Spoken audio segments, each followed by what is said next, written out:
قال الله تبارك وتعالى في شان حبيبه إن الله وملائكته يصلون على النبي يا أيها الذين آمنوا صلوا عليه وسلموا تسليما درود شریف اللهم صل على محمد كما تحب وترضى له اللهم صل على محمد وأنزله المقعد المقرب عندك يوم القيامة جزا الله عنا محمدا صلى الله عليه وآله وسلم ما هو أهله رب اشرح لي صدري ويسر لي أمري واحلل عقدة من لساني يفقه قولي. سامعین محترم، رمضان المبارک برکتوں والا مہینہ شروع ہے۔ رمضان کے روزے اور رمضان کا یہ مہینہ بہت انتہائی برکت اور عظمت والا مہینہ ہے۔ اس کا ایک ایک سیکنڈ بہت زیادہ انتہائی قیمتی ہے،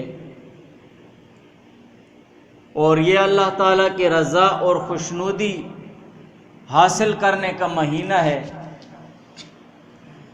اور یہ ایک ایسا مہینہ ہے جس میں اللہ تعالیٰ کے لیے تھوڑا سا کیا ہوا عمل بھی بہت زیادہ ہوتا ہے۔ چھوٹی سی چھوٹی نیکی بھی اللہ تعالیٰ کے ہاں اس مہینے میں اس کی وقت اور اس کی عظمت بہت بڑی ہو جاتی ہے، اور چھوٹا سا چھوٹا عمل بھی اللہ تعالیٰ اپنے بندے کے لیے نجات اور ابدی مغفرت کا ذریعہ بنا دیتے ہیں۔ اور یہ ایسا مہینہ ہے جس میں اللہ تعالیٰ کی خصوصی رحمت متوجہ ہوتی ہے ہر رات روزہ داروں کی طرف، اور اس مہینے میں جس وقت بھی روزہ دار دعا مانگے اللہ تعالیٰ قبول فرماتے ہیں۔ اور اس رمضان المبارک کے جو روزے ہیں اس کے بنیادی 4 مقاصد ہیں کہ ہم میں سے ہر ایک مومن مسلمان جب اس بابرکت اور عظمت والے مہینے کے روزے رکھے تو ان 4 مقاصد کو اپنے سامنے رکھ کر روزہ رکھنا چاہیے کہ میں اس مہینے کے روزے رکھ رہا ہوں اللہ تعالیٰ کی رضا اور خوشنودی کے لیے، تو وہ 4 مقاصد اپنے سامنے رکھ کر روزہ رکھنا چاہیے کہ اپنا روزہ رکھ کر ان 4 مقاصد کو حاصل کرنا ہے، ان 4 مطلبوں کو مجھے حاصل کرنا ہے، اور انہی کے لیے تگ و دوڑ ہے۔ ان 4 مقاصد میں سے پہلا مقصد وہ تقویٰ ہے کہ ایک مومن مسلمان روزہ رکھتا ہے تو اس کے دل و دماغ میں یہ بات ہونی چاہیے کہ میرے اس روزہ رکھنے کا مقصد اور مطلب یہ ہے کہ مجھ میں تقویٰ اور پرہیزگاری آ جائے، اللہ تعالیٰ کا ڈر اور خوف آ جائے، اور اسی طرح اللہ تعالیٰ کی نافرمانی کے جتنے کام ہیں، جتنے گناہ والے کام ہیں، میں ان سے بچ جاؤں اور ان سے بچنے کی صلاحیت میرے اندر پیدا ہو جائے، اور حضور علیہ السلام کی جتنی تعلیمات ہیں اور جتنے سنت طریقے ہیں وہ میرے لیے آسان ہو جائیں، ان پر عمل کرنا میرے لیے آسان ہو جائے۔ یہ ساری چیزیں تقویٰ میں آ جاتی ہیں، یہ ساری چیزیں پرہیزگاری میں آ جاتی ہیں۔ اور روزے کے کئی مقاصد ہیں۔ اللہ تعالیٰ نے روزہ فرض قرار دیا ہے تو اس کی کئی وجوہات اور کئی مقاصد ہیں، لیکن ان تمام مقاصد اور وجوہات میں سے سب سے بہترین مقصد اور ان تمام حکمت اور مقاصد پر جو غالب آنے والی حکمت ہے اور مقصد ہے تو وہ تقویٰ اور پرہیزگاری ہے کہ یہ مومن مسلمان اللہ تعالیٰ کے لیے اخلاص کے ساتھ روزہ رکھ کر ان میں تقویٰ اور پرہیزگاری آ جائے۔ یا ایھا الذین آمنوا کتب علیکم الصیام، کہ اے ایمان والو تم لوگوں پر روزے فرض کیے گئے ہیں کما کتب علی الذین من قبلکم، جیسے تم لوگوں سے پہلے امتوں پر روزے فرض کیے گئے تھے۔ کس لیے؟ لعلکم تتقون۔ روزہ فرض کرنے کا بنیادی مقصد اور مطلب اور بنیادی حکمت کیا ہے؟ لعلکم تتقون، تاکہ تم لوگ پرہیزگار بن جاؤ، تاکہ تم لوگ اللہ تعالیٰ کی نافرمانی سے بچنے والے بن جاؤ۔ یہ روزہ رکھ کر اخلاص کے ساتھ روزہ رکھو اور اللہ تعالیٰ کی نافرمانی سے بچنے والے بن جاؤ۔ یہ ساری چیزیں تقوی اور پرہیزگاری میں آ جاتی ہیں۔ تو روزے کی ایک حکمت اور اسی طرح جو بنیادی اور بڑی حکمت ہے تو وہ یہی ہے کہ مومن مسلمان میں تقوی آ جائے، اور تقوی لازمی طور پر جب بھی مومن مسلمان روزہ رکھتا ہے تو اس میں تقوی اور پرہیزگاری آئے گی، اس لیے کہ روزہ ہے ہی ایسی چیز جس سے سرکش نفس کی اصلاح ہوتی ہے۔ اگر ایک مومن مسلمان یہ چاہتا ہے کہ میرے اندر کی اصلاح ہو جائے اور میرے اخلاق اور میرے اسی طرح عادات وہ سدھر جائیں اور حضور علیہ السلام کے اخلاق کی طرح ہو جائیں اور شریعت کے جتنے بھی احکامات ہیں میرے لیے آسان ہو جائیں، تو اس کے لیے روزہ رکھنا وہ ضروری ہے۔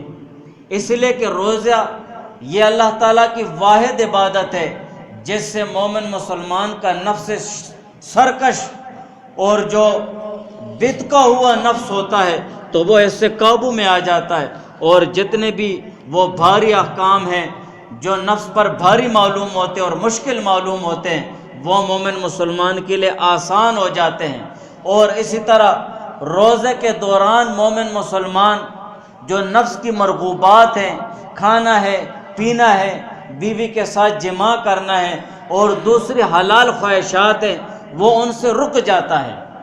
جب حلال خواہشات سے رکنے کی صلاحیت مومن مسلمان میں پیدا ہو جاتی ہے تو اسی طرح رفتہ رفتہ روزے رکھتے ہوئے اور حلال نفسانی خواہشات کو سے بچتے ہوئے حرام خواہشات سے بچنے کی صلاحیت بھی بڑھ جاتی ہے۔ پھر حرام سے خود بخود مومن مسلمان بچنے کا خوگر ہو جاتا ہے۔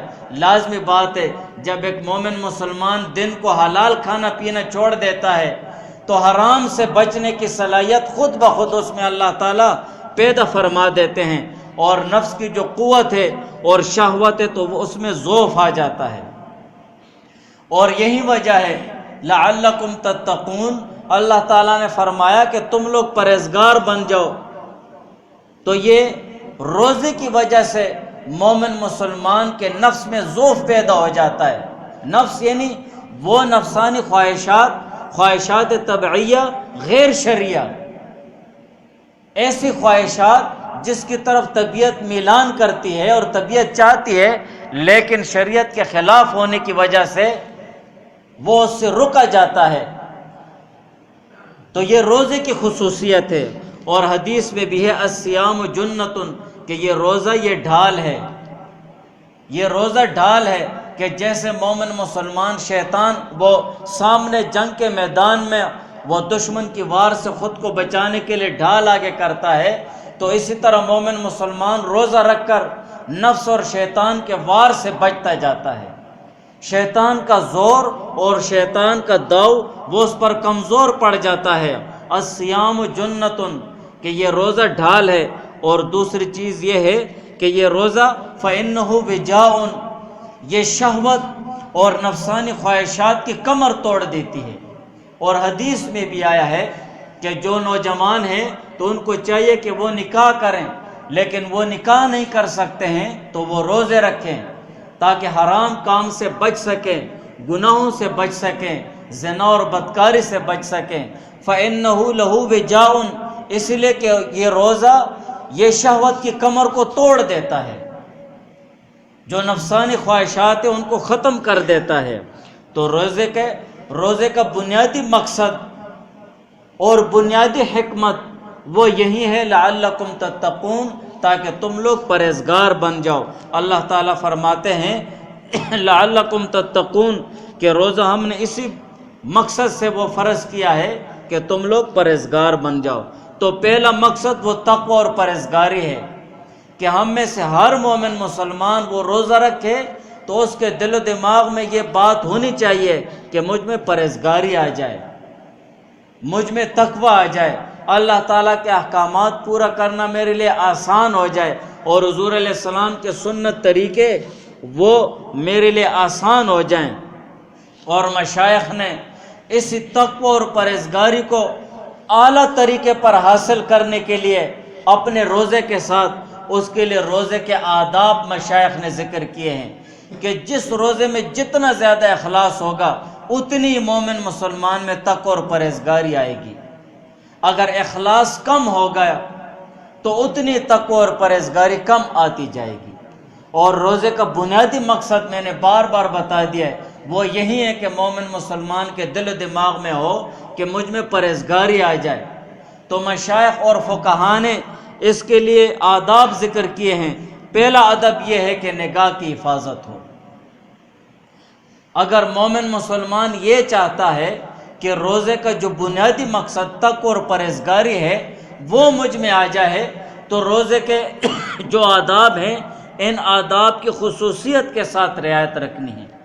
پہلا ادب یہ ہے کہ ہم اپنی نگاہوں کی حفاظت کریں، اپنی نظروں کی حفاظت کریں، اور نظروں کی حفاظت کا مطلب یہ ہے کہ ہم اپنی نظروں کو ہر اس کام سے محفوظ کر دیں، ہر اس کام اور ہر اس فعل سے ہم بچا لیں جس کی طرف دیکھنا شریعت نے منع کیا ہوا ہے۔ بس بد نظری سے مومن مسلمان بچ جائے۔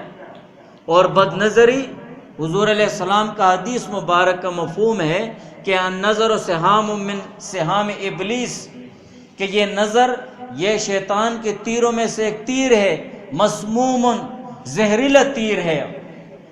اور پھر اللہ تعالیٰ فرماتے ہیں من ترکہ مخافتی، جس نے بد نظری کرنا میرے ڈر اور خوف کی وجہ سے چھوڑ دیا ہے، ابدلتہ ایمانا، اللہ تعالیٰ فرماتے ہیں میں اس کے دل و دماغ میں ایمان کی ایسی نورانیت ڈال دوں گا اور ایسا ایمان ڈال دوں گا جس کی حلاوت اور مٹھاس یہ مومن مسلمان مخصوص کرے گا۔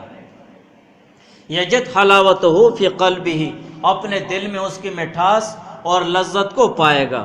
تو پہلی چیز ہے وہ نگاہ کی حفاظت، اور دوسری چیز ہے زبان کی حفاظت، کہ ہر مومن مسلمان روزہ رکھ کر یہ دل و دماغ میں لے آئے کہ میرے اندر تقوی اور پرہیزگاری آ جائے، تو وہ اپنے روزے کی حفاظت کرے، زبان کی حفاظت کر کے، کہ زبان کے ساتھ غیبت نہ کرے، اور اسی طرح دوسری جو برائیاں زبان کے ساتھ لغو باتیں ہو گئی ہیں، تہمت بازیاں ہو گئی ہیں، یا مسلمان کی ابروریزی ہو گئی ہے، ان تمام چیزوں سے اپنے زبان کو بچانا ہے۔ بس اپنی زبان کو محفوظ رکھنا ان چیزوں سے، تاکہ ہمارے روزے میں جتنا اخلاص ہوگا اتنی تقوی اور پرہیزگاری ہمارے اندر آئے گی۔ اور اسی طرح تیسرے نمبر پر اپنے کانوں کی حفاظت کرنا ہے۔ کان کی حفاظت کرنا ہے کہ کان کے ذریعے ہم ایسی چیز کو نہ سنیں جس کا سننا شریعت نے ناجائز اور حرام قرار دیا ہے۔ اور چوتھے نمبر پر باقی اعضاء بدن کے ان کو محفوظ رکھنا ہے، اپنے ہاتھوں کو محفوظ رکھنا ہے تاکہ یہ غلط کام میں نہ جائیں یا دوسرے مومن مسلمان کو تکلیف اس سے نہ پہنچے۔ اپنے پاؤں کی حفاظت کرنی ہے۔ اور اسی طرح پانچویں نمبر پر حلال چیز سے افطار کرنا ہے۔ جتنی بھی کوشش ہو حلال مال اپنے سامنے رکھ کر افطار کرنا چاہیے۔ انما الاعمال بالخواتیم، حدیث میں بھی ہے نا کہ تمام اعمال کا دار و مدار خاتمے پر ہے۔ سارا دن ایک مومن مسلمان اخلاص سے روزہ رکھے، کھانے پینے سے خود کو بچائے رکھے، پیاس اس کو لگی ہو، بہت تکلیف اٹھا رہا ہو اللہ تعالیٰ کی رضا کے لیے، لیکن روزے کا اہتمام وہ حرام چیز سے کر ڈالے اور حرام چیز سے اور حرام مال سے افطار کر ڈالے، تو پھر اس روزے کا مقصد ہی فوت ہو گیا ہے۔ اس روزے کا مقصد ہی فوت ہو گیا ہے۔ تو اسی وجہ سے وہ حرام سے بچ کر حلال مال سے افطار کرنا چاہیے۔ اور چھٹے نمبر پر وہ عبادت کے قبول اور نہ قبول ہونے کا ڈر دل میں بیٹھا ہونا چاہیے۔ ہم روزہ رکھ لیں یا روزے کے دوران جتنے بھی نیک اعمال کرتے رہیں، دل میں یہ ڈر ہونا چاہیے کہ پتہ نہیں میرا یہ عمل قبولیت کے درجے کو پہنچا ہے یا نہیں پہنچا ہے، اور بار بار یہ مانگنا چاہیے کہ یا اللہ میرے اس عمل کو قبول فرما، یا اللہ سب سے پہلے اپنے فضل سے میرے اس عمل کو قبول فرما، یہ جیسا بھی ہے جس درجے میں بھی ہے، یا اللہ یہ ٹوٹا پھوٹا جیسا بھی، یا اللہ اپنے فضل سے قبول فرما۔ اور یہ ڈر دل میں لگا رہو کہ یا اللہ ایسے نہ ہو کہ میرا یہ عمل قبول نہ ہو۔ تو پہلا مقصد وہ تقوی اور پرہیزگاری ہے، اور دوسرا مقصد روزے کا وہ گناہوں سے معافی اور مغفرت ہے، کہ ہر مومن مسلمان وہ جب بھی روزہ رکھے تو اس کے دل و دماغ میں یہ بات ہونی چاہیے کہ میرے روزہ رکھنے کا مقصد یہ ہے کہ اللہ تعالیٰ میرے گناہوں کو معاف فرما دے، اور میرے گناہ وہ اللہ تعالیٰ بخش دے، اور اللہ تعالیٰ میری مغفرت فرما دے۔ یہ دل و دماغ میں مقصد ہونا چاہیے کہ میرے روزہ رکھنے کا مقصد یہ ہے۔ حضرت ابو ہریرہ رضی اللہ تعالیٰ عنہ سے روایت ہے، قال قال رسول اللہ صلی اللہ علیہ وآلہ وسلم، کہ حضور علیہ السلام نے فرمایا، من صام رمضان ایمانا و احتسابا غفر له ما تقدم من ذنبه، کہ جو شخص رمضان کا روزہ ایمان اور اخلاص کے ساتھ ثواب کی نیت سے رکھے گا، غفر له ما تقدم من ذنبه، تو اللہ تعالیٰ اس کے پچھلے گناہوں کو معاف فرما دیتے ہیں۔ کتنی بہت بڑی بات ہے، اللہ تعالیٰ پچھلے گناہوں کو معاف فرما دیتے ہیں۔ وَمَنْ قَامَ رَمْضَانَ إِيمَانًا وَاحْتِسَابًا غُفِرَ لَهُ مَا تَقَدَّمَ مِنْ ذَنبِهِ، اور جو کوئی رمضان کے مہینے میں رات کو قیام کرے، تراویح کے لیے کھڑا ہو جائے اخلاص کے ساتھ اور ثواب کی نیت سے، غُفِرَ لَهُ مَا تَقَدَّمَ مِنْ ذَنبِهِ، تو اللہ تعالیٰ اس کے پچھلے گناہ معاف فرما دیتے ہیں۔ ومن قام لیلۃ القدر ایمانا و احتسابا غفر له ما تقدم من ذنبه، اور جس نے لیلۃ القدر کی رات عبادت کی اخلاص کے ساتھ اور ثواب کی نیت سے ایمان کے ساتھ، تو اللہ تعالیٰ اس کے پچھلے گناہ معاف فرما دیتے ہیں۔ کتنی بہت بڑی بات ہے کہ اللہ تعالیٰ گناہ معاف فرما دیتے ہیں۔ تو یہ مقصد دل و دماغ میں ہونا چاہیے کہ میرا روزہ رکھنے کا مقصد یہ ہے کہ اللہ تعالیٰ میرے گناہوں کو معاف فرما دے۔ ہمیں اپنے روزوں کا اہتمام کرنا چاہیے، اور اسی کے ساتھ ساتھ روزہ یہ فرض عبادت ہے جو ارکان اسلام ہے، بنی الاسلام علی خمس، کہ اسلام کی بنیاد اللہ تعالیٰ نے 5 چیزوں پر رکھی ہے، اور ان 5 چیزوں میں سے ایک چیز روزہ ہے۔ یہ روزہ اسلام کے بنیادی ارکان میں سے وہ اہم رکن ہیں، تو ہمیں ان روزوں کا پورا اہتمام کرنا چاہیے۔ حضور پاک صلی اللہ علیہ وسلم نے فرمایا، من افطر یوما من رمضان من غیر رخصت ولا مرض لم یقضه صوم الدہر کلہ وان صامہ۔ حضور علیہ السلام نے فرمایا، اگر کسی نے رمضان کا ایک روزہ توڑ دیا ہے، من غیر رخصت ولا مرض، بغیر کسی عذر کے اور بغیر کسی مرض کے، لم یقضه صوم الدہر کلہ وان صام، اگر وہ ساری زندگی روزے رکھتا رہے تو اس ایک روزے کی قضا نہیں کر سکتا ہے، اس ایک روزے کا عوض نہیں پورا کر سکتا ہے، اس ایک روزے کا بدلہ نہیں پورا کر سکتا ہے، اتنا بہت زیادہ اجر و ثواب یہ کھو بیٹھتا ہے۔ یہ 2 مہینے جو روزے رکھے جاتے کفارے کے طور پر، یہ تو اسے ایک سزا دینے کے لیے ہے، ایک جرمانے کے طور پر ہے، ایک تنبیہ کے طور پر ہے، ورنہ اصل چیز تو یہ ہے کہ ایک مومن مسلمان بغیر رخصت کے اور بغیر عذر اور مرض کے وہ اگر رمضان کا روزہ چھوڑ دے، رمضان کا روزہ توڑ دے، تو سارا سال اور ساری زندگی یا ساری عمر وہ روزہ رکھتا رہے تو اس ایک روزے کی قضا پوری نہیں کر سکتا ہے۔ کتنا بہت بڑا تاوان ہے۔ اس دنیا میں ہم آئے ہیں تو ہمارا مقصد یہی ہے کہ ہم اللہ تعالیٰ کی رضا حاصل کریں، حضور علیہ السلام کی خوشنودی حاصل کریں۔ ہمارا ایمان ہے اس بات پر کہ ہمیں مرنا ہے، موت آنا ہے، ہمیں قبر میں رکھ دیا جائے گا، اور اس دنیا میں ہم کس لیے آئے ہیں؟ اسی مقصد سے آئے ہیں کہ ہم اپنی قبر کے لیے اور اپنی آخرت کے لیے تیاری کریں۔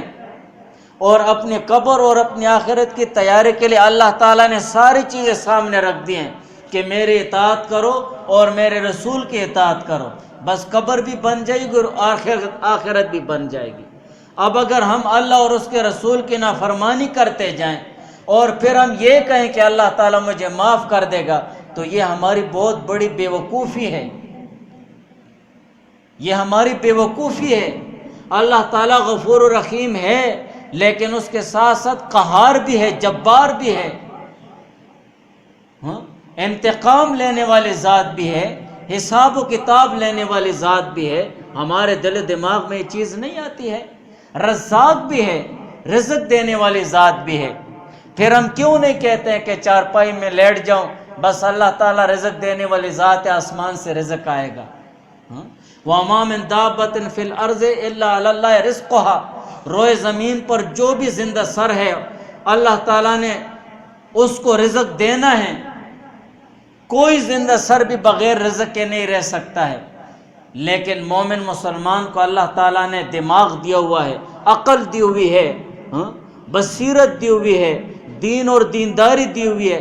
یہ ساری چیزیں سامنے رکھ کر جیسے ہم رزق کے لیے تگ و دوڑ کرتے ہیں، ایسے اللہ تعالیٰ کی رضا کے لیے تگ و دوڑ ہے، اللہ تعالیٰ کی خوشنودی کے لیے تگ و دوڑ ہے۔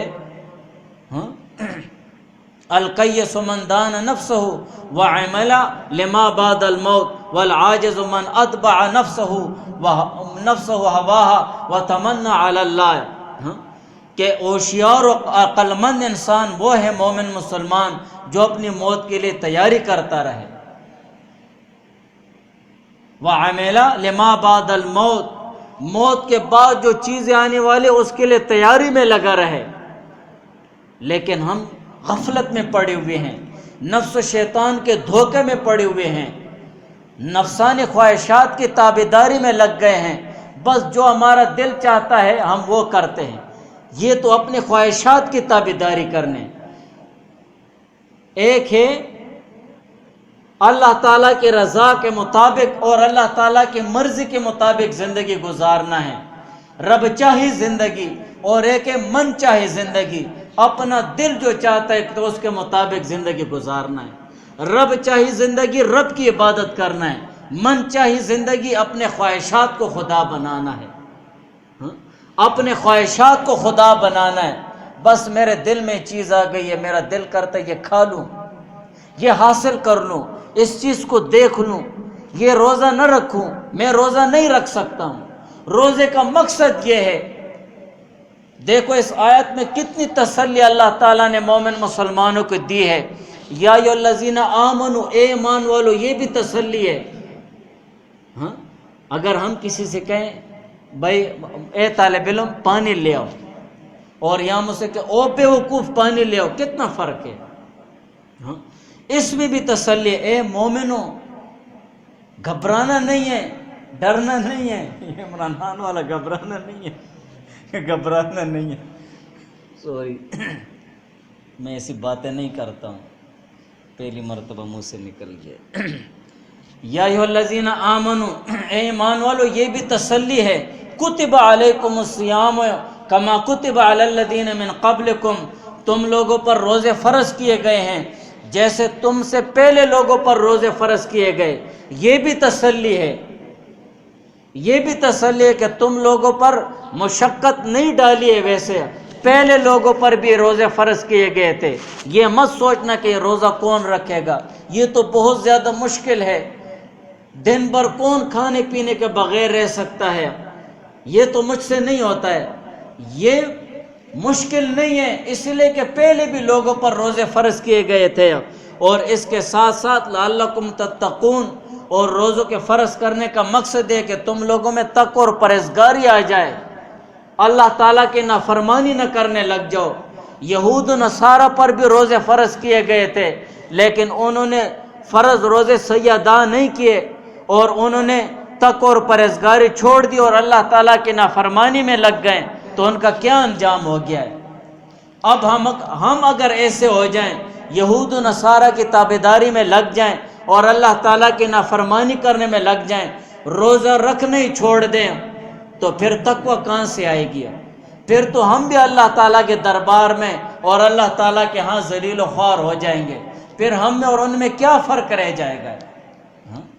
تو یہ روزہ اللہ تعالیٰ کا حکم ہے، یہ کوئی مشکل اور تکلیف اس میں نہیں ہے۔ روزہ رکھنا، نماز پڑھنا، زکوٰۃ دینا، یہ سارے اللہ تعالیٰ کے احکامات ہیں، اور اللہ تعالیٰ کے احکامات کے بجوری یہ تو ہر مومن مسلمان پر فرض ہے۔ تیسرا مقصد روزے کا وہ اجر عظیم ہے۔ ہر مومن مسلمان جب بھی وہ روزہ رکھے اس کے دل دماغ میں یہ بات ہونی چاہیے اور یہ مقصد ہونا چاہیے کہ اللہ تعالیٰ کے لیے میں اخلاص سے گناہوں سے بچتا ہوا روزہ رکھوں گا تاکہ اللہ تعالیٰ مجھے اجر عظیم عطا فرمائے۔ حضور علیہ السلام نے فرمایا کل عمل ابن آدم یضاعف الحسنۃ، کہ ابن آدم کا ہر عمل وہ دگنا کر دیا جاتا ہے، ایک نیکی 10 کے برابر کر دی جاتی ہے، اور 10 سے لے کر 700 گنا تک اجر و ثواب بڑھا دیا جاتا ہے۔ قال اللہ تعالیٰ، لیکن اللہ تعالیٰ فرماتے ہیں الا الصوم، روزہ ایسا نہیں ہے، فإنہ لی، یہ روزہ میرے لیے اللہ تعالیٰ فرماتے ہیں، وأنا أجزی بہ، اور میں ہی اس کا بدلہ دوں گا۔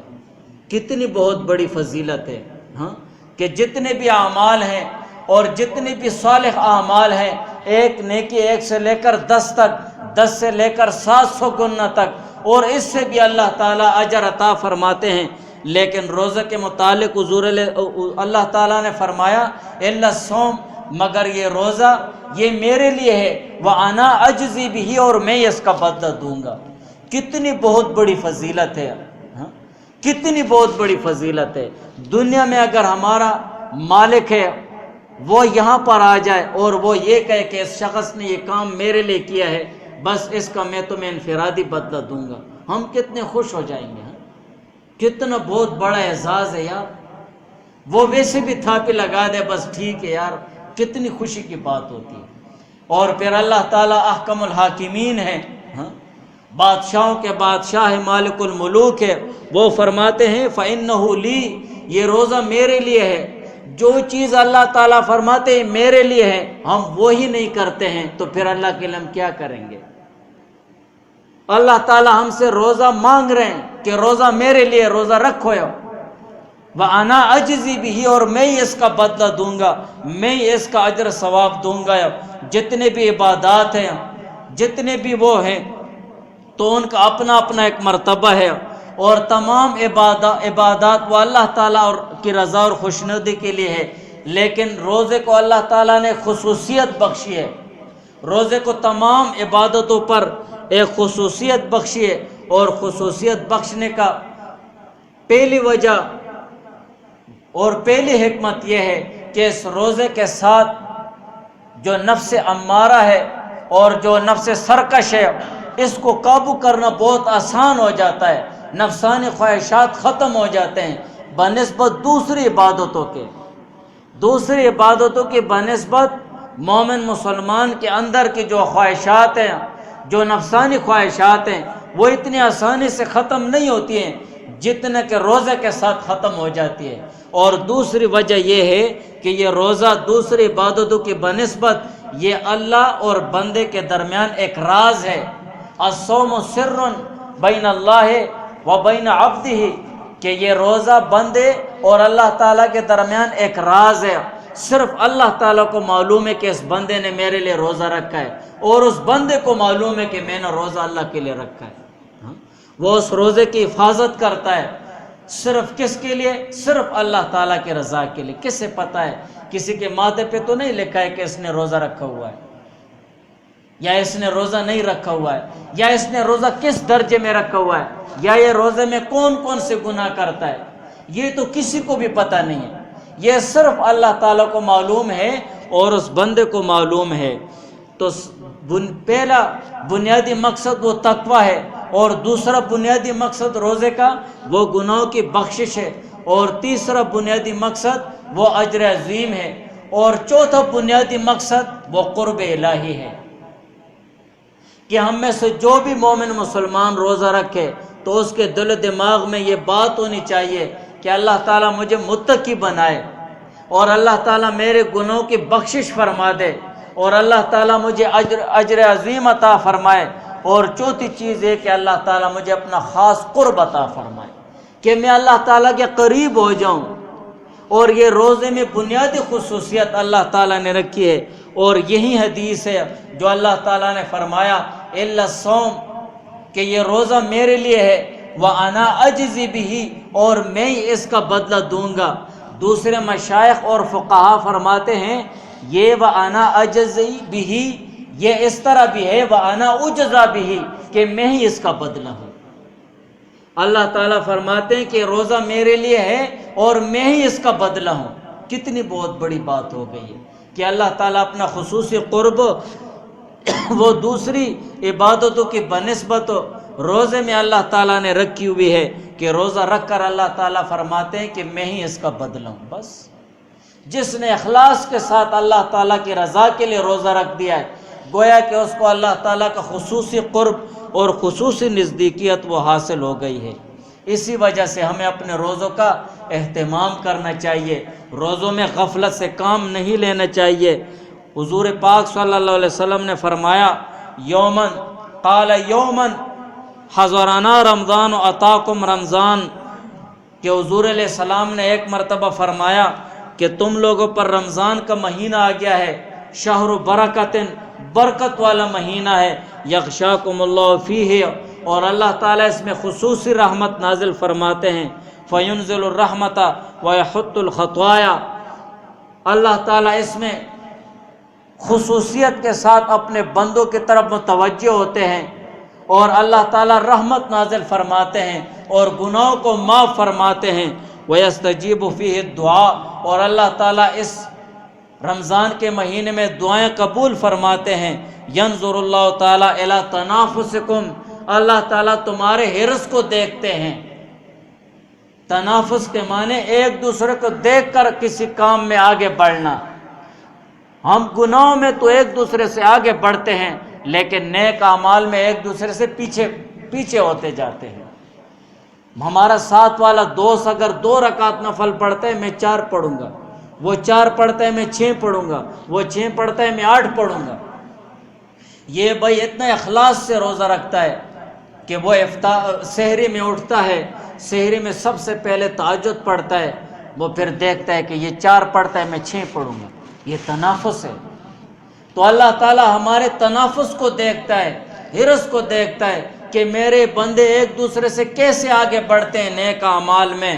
اور حضور علیہ السلام نے فرمایا وَيُبَاهِي مَلَائِكَتَهُ، اور اللہ تعالیٰ فرشتوں پر فخر فرماتے ہیں، فَارُ اللَّهَ مِنْ أَنفُسِكُمْ خَيْرًا، سو اپنی نیکیاں اللہ تعالیٰ کو دکھاؤ، یا اللہ میرا یہ نیک عمل ہے، یا اللہ میرا یہ نیک عمل ہے، روزہ میں نے رکھا ہے، روزے میں یہ نیک اعمال ہیں، اپنی نیکیاں اللہ تعالیٰ کو دکھاؤ۔ فَإِنَّ الشَّقِيَّ مَنْ حُرِمَ فِيهِ رحمت اللہ، بے شک بدبخت اور کم بخت وہ ہے جو اس رمضان کے مہینے میں بھی اللہ تعالیٰ کی رحمت سے محروم ہو جائے۔ اصل میں بدبخت اور شقی یہی انسان ہیں۔ تو ہمیں یہ بدبخت اور شقی اور کم بخت نہیں بننا چاہیے کہ رمضان جیسا عظمت والے اور برکت والے مہینے میں بھی ہم اللہ تعالیٰ کی رحمت سے محروم ہو جائیں۔ کتنے وہ کمزور ہیں وہ جو اللہ تعالیٰ کی نافرمانی کر کے اور یہ سمجھتے ہیں نفس و شیطان کے دھوکے میں پڑھ کر کہ میرے لیے روزہ رکھنا بہت مشکل ہے، میں روزہ نہیں رکھ سکتا ہوں، مجھے روزہ کھانے پینے کے بغیر نہیں رہ سکتا ہوں۔ جب ہم اللہ تعالیٰ کی رضا کے لیے تھوڑی سی دیر کے لیے کھانا پینا نہیں چھوڑ سکتے تو پھر وہ قبر میں اور مرنے کی وہ تکلیف کیسے ہم نکالیں گے؟ قبر میں جو اتنا عذاب ہوگا ہم اس کے لیے کیسے ٹک جائیں گے؟ یہ تھوڑی سی گرمی ہم برداشت نہیں کر سکتے تو قیامت کی وہ سختی کیسے ہم برداشت کریں گے؟ جہنم کی گرمی ہم کیسے برداشت کریں گے؟ یہ ساری چیزیں تو اللہ تعالیٰ دنیا میں دکھاتے ہیں۔